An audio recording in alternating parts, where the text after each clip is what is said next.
দেশের এই আইন শৃঙ্খলা পরিস্থিতি খারাপের পেছনে কিছু কারণ আছে। প্রথম কারণটা হচ্ছে যে আমরা নিজেরা হানাহানির মধ্যে ব্যস্ত, একজন আরেকজনের বিরুদ্ধে বিষোদ্গারে ব্যস্ত। এটা একটা চমৎকার সুযোগ অপরাধীদের জন্য। যেহেতু আমরা একটা অরাজক পরিস্থিতির মধ্যে বিরাজ করছি, তারা খুব ভালোভাবেই জানে যে এই সময়ে যদি এই সমস্ত অপরাধ করা যায় তাহলে এখান থেকে পরিত্রাণ পাওয়া সম্ভব। সেই কারণে এই অপরাধগুলো হচ্ছে। আমরা যদি সংগঠিত থাকি, একত্রিত থাকি, তাহলে অবশ্যই এটা সম্মিলিতভাবে মোকাবেলা করা সম্ভব হবে। Police, RAB, BGB, DGFI, NSI এগুলো দেশের জন্য অত্যন্ত গুরুত্বপূর্ণ কাজ করেছে অতীতে। খারাপ কাজের সাথে অসংখ্য ভালো কাজ করেছে। আজকে যে দেশের স্থিতিশীলতা, দেশটাকে যে এত বছর স্থিতিশীল রাখা হয়েছে, এটার কারণ হচ্ছে এই সশস্ত্র বাহিনীর বহু সেনা সদস্য, সিভিলিয়ান সবাই মিলে এই অর্গানাইজেশনগুলোকে, অসামরিক, সামরিক সবাই মিলে এই অর্গানাইজেশনগুলোকে এফেক্টিভ রেখেছে। সেই জন্য আজকে সুন্দর, এতদিন ধরে আমরা একটা সুন্দর পরিবেশ পেয়েছি। এর মধ্যে যারা কাজ করেছে, যদি অপরাধ করে থাকে সেটার শাস্তি হবে, অবশ্যই শাস্তি হতে হবে, না হলে এই জিনিস আবার ঘটবে। আমরা সেটাকে বন্ধ করতে চাই চিরতরে, কিন্তু তার আগে মনে রাখতে হবে আমরা এমনভাবে কাজটা করব এই সমস্ত অর্গানাইজেশনগুলো যেন আন্ডারমাইন না হয়। আজকে পুলিশ সদস্য কাজ করছে না, এটা বিশাল বড় কারণ হচ্ছে অনেকের বিরুদ্ধে মামলা, অনেকে জেলে। RAB, BGB, DGFI, NSI panicked. বিভিন্ন দোষারোপ, গুম, খুন ইত্যাদি তদন্ত চলছে। অবশ্যই তদন্ত হবে, দোষীদের বিচারের আওতায় আনতে হবে। এমনভাবে কাজটা করতে হবে যেন এই অর্গানাইজেশনগুলো আন্ডারমাইন না হয়। এই অর্গানাইজেশনগুলোকে যদি আন্ডারমাইন করে আপনারা মনে করেন যে দেশের শান্তি শৃঙ্খলা বিরাজ করবে, সবাই শান্তিতে থাকবেন, সেটা হবে না, সেটা সম্ভব না। আমি আপনাদের পরিষ্কার করে বলে দিচ্ছি, এই দেশের শান্তি শৃঙ্খলা রক্ষার দায়িত্ব খালি সেনাবাহিনীর না। 2 লক্ষ পুলিশ আছে, বিজিবি আছে, র্যাব আছে, আনসার বিডিপি আছে, আমার আছে হচ্ছে 30,000 সৈন্য। এদেরকে আমি এই যে একটা বিরাট ভয়েড, আমি এই 30,000 সৈন্য দিয়ে আমি কিভাবে এটা পূরণ করব? 30,000 থাকে, আবার 30,000 চলে যায় ক্যান্টনমেন্টে, আরো 30,000 আসে। এটা দিয়ে আমরা দিন রাত আমরা চেষ্টা করে যাচ্ছি। এখানে যে সমস্ত উচ্ছৃঙ্খল কাজ হয়েছে সেটা আমাদের নিজস্ব তৈরি, এটা আমাদের নিজস্ব ম্যানুফ্যাকচার, আমরা নিজস্ব এইগুলো তৈরি করেছি। এই বিপরীতমুখী কাজ করলে এসে কখনো শান্তি শৃঙ্খলা আসবে না, এই জিনিসটা আপনাদের মনে রাখতে হবে। ভিশনের ফুলঝুরি মেগা অফারে ফ্রি কিনলেই পাচ্ছেন 16 পিসের আকর্ষণীয় গিফট বক্স একদম ফ্রি। আজকে একটা বেদনা বিধুর দিবস। 2009 সালের 25শে ফেব্রুয়ারি আমরা এই 57 জন চৌকস সেনা অফিসার, এবং শুধু তাই নয়, আমাদের কিছু কিছু পরিবারবর্গর সদস্যদের আমরা হারিয়েছি। এখানে আসার সময় এই ছবিগুলো আমি দেখছিলাম। এই ছবিগুলো আপনারা অনেকে ছবিতে দেখেছেন, কিন্তু এগুলো আমার সব চাক্ষুষ দেখা। আমি একটা চাক্ষুষ সাক্ষী এই সমস্ত বর্বরতার। একটা জিনিস আমাদের সবসময় মনে রাখতে হবে, এই বর্বরতা কোনো সেনা সদস্য করেনি, সম্পূর্ণটাই তদানীন্তন বিজিবি সদস্য দ্বারা সংঘটিত। Full stop. এখানে কোনো ইফ এবং বাট নাই। এখানে যদি ইফ এবং বাট আনেন, এই যে বিচারিক কার্যক্রম এতদিন ধরে হয়েছে, 16 বছর ধরে 17 বছর ধরে যারা জেলে আছে,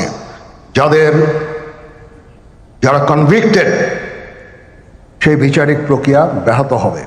এই জিনিসটা আমাদের খুব পরিষ্কার করে মনে রাখা প্রয়োজন। এই বিচারিক প্রক্রিয়াকে নষ্ট করবেন না। যে সমস্ত সদস্য শাস্তি পেয়েছে তারা শাস্তি পাওয়ার যোগ্য। এখানে কোনো রাজনৈতিক নেতৃবৃন্দ এর মধ্যে উপস্থিত ছিল কিনা, ইনভলভ ছিল কিনা, বাইরের কোনো শক্তি এর মধ্যে ইনভলভ ছিল কিনা, সেটার জন্য কমিশন করা হয়েছে।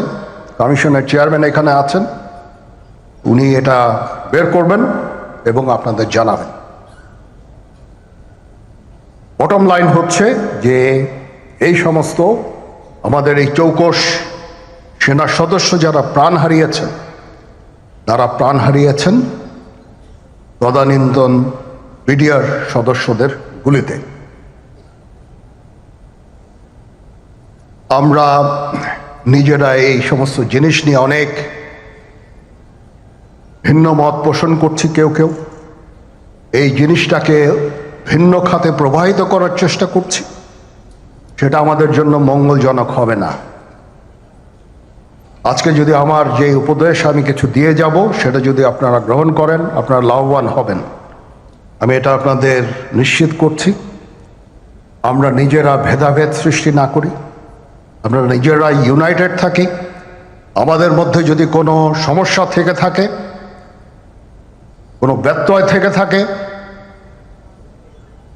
কোনো গ্রিভান্সেস থেকে থাকে, সেটা আমরা আলোচনার মাধ্যমে সমাধান করব। এটার জন্য ডানে বায়ে দৌড়িয়ে কোনো লাভ হবে না, নিজের ক্ষতি ছাড়া কোনো লাভ হবে না। আমি আপনাদের এই জিনিসটা নিশ্চিত করে দিচ্ছি। কিছু কিছু সদস্যদের দাবি যে তারা 2009 সাল থেকে আজ পর্যন্ত বিভিন্ন শাস্তি পেয়েছেন। কেউ কেউ দায়ী করছেন যে তারা অযাচিতভাবে শাস্তি পেয়েছেন। সেটার জন্য আমি একটা বোর্ড করে দিয়েছি, একজন লেফটেন্যান্ট জেনারেল সেই বোর্ডের সদস্য।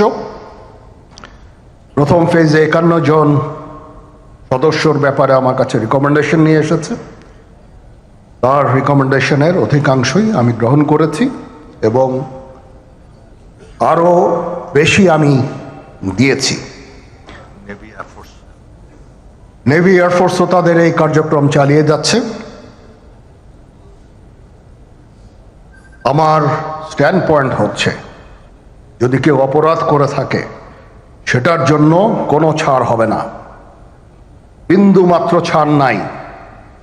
আমি আপনাদের পরিষ্কার করে দিচ্ছি, it is a discipline force.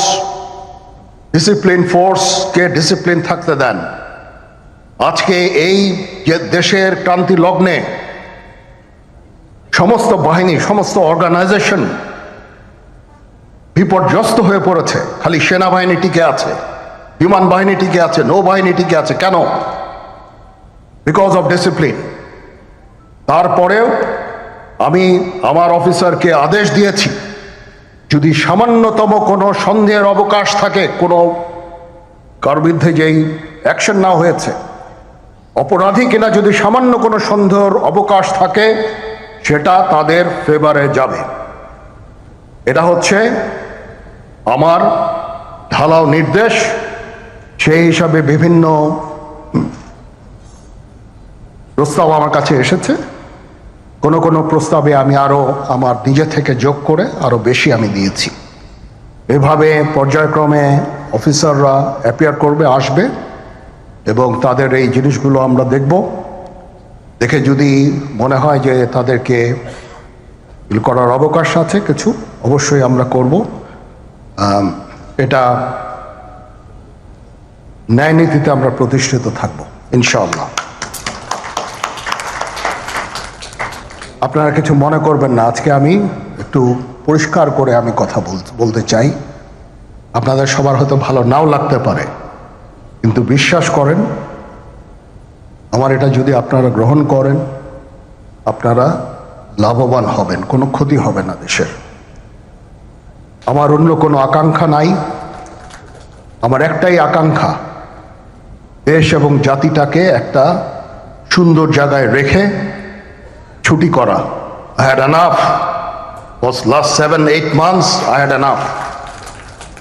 আমি চাই দেশ এবং জাতিকে একটা সুন্দর জায়গায় রেখে আমরা সেনানিবাসে ফেরত আসব।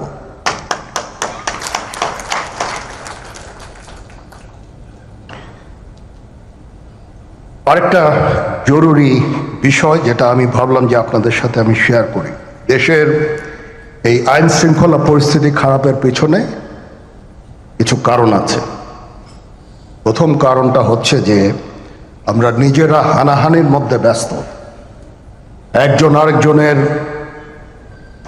বিরুদ্ধে বিষোদ্গারে ব্যস্ত। এটা একটা চমৎকার সুযোগ অপরাধীদের জন্য। যেহেতু আমরা একটা অরাজক পরিস্থিতির মধ্যে বিরাজ করছি, তারা খুব ভালোভাবেই জানে যে এই সময়ে যদি এই সমস্ত অপরাধ করা যায় তাহলে এখান থেকে পরিত্রাণ পাওয়া সম্ভব। সেই কারণে এই অপরাধগুলো হচ্ছে। আমরা যদি সংগঠিত থাকি, একত্রিত থাকি, তাহলে অবশ্যই এটা সম্মিলিতভাবে মোকাবেলা করা সম্ভব হবে। Police, RAB, BGB, DGFI, NSI এগুলো দেশের জন্য অত্যন্ত গুরুত্বপূর্ণ কাজ করেছে অতীতে। খারাপ কাজের সাথে অসংখ্য ভালো কাজ করেছে। আজকে যে দেশের স্থিতিশীলতা, দেশটাকে যে এত বছর স্থিতিশীল রাখা হয়েছে, এটার কারণ হচ্ছে এই সশস্ত্র বাহিনীর বহু সেনা সদস্য, সিভিলিয়ান সবাই মিলে এই অর্গানাইজেশনগুলোকে, অসামরিক সামরিক সবাই মিলে এই অর্গানাইজেশনগুলোকে এফেক্টিভ রেখেছে। সেই জন্য আজকে সুন্দর, এতদিন ধরে আমরা একটা সুন্দর পরিবেশ পেয়েছি। এর মধ্যে যারা কাজ করেছে, যদি অপরাধ করে থাকে সেটার শাস্তি হবে, অবশ্যই শাস্তি হতে হবে। না হলে এই জিনিস আবার ঘটবে।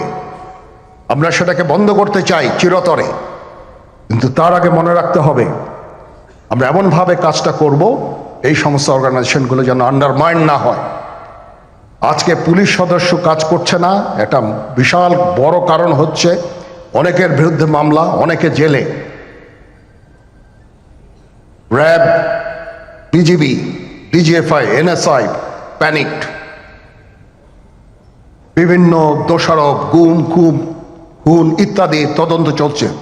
অবশ্যই তদন্ত হবে, দোষীদের বিচারের আওতায় আনতে হবে। এমনভাবে কাজটা করতে হবে যেন এই অর্গানাইজেশনগুলো আন্ডারমাইন না হয়।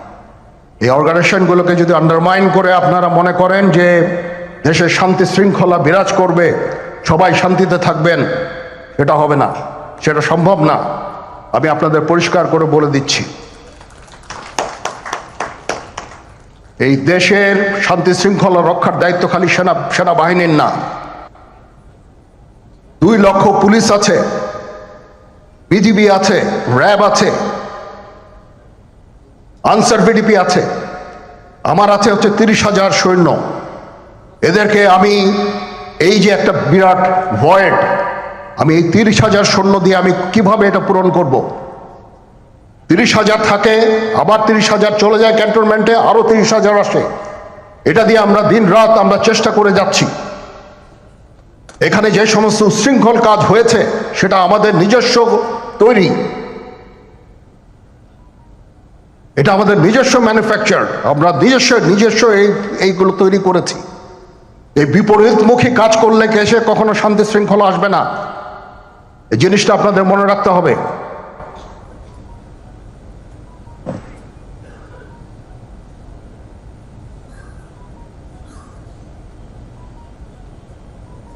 তদন্ত কমিশন হচ্ছে, আবার আরেকটা আমাদের সর্বদা আমরা চেষ্টা করব তদন্ত কমিশনকে সহায়তা করতে।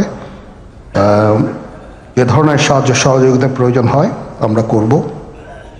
আমরা দেশে একটা ফ্রি ফেয়ার অ্যান্ড ইনক্লুসিভ একটা ইলেকশনের জন্য দিকে ধাবিত হচ্ছে এবং তার আগে যে সমস্ত সংস্কার করা প্রয়োজন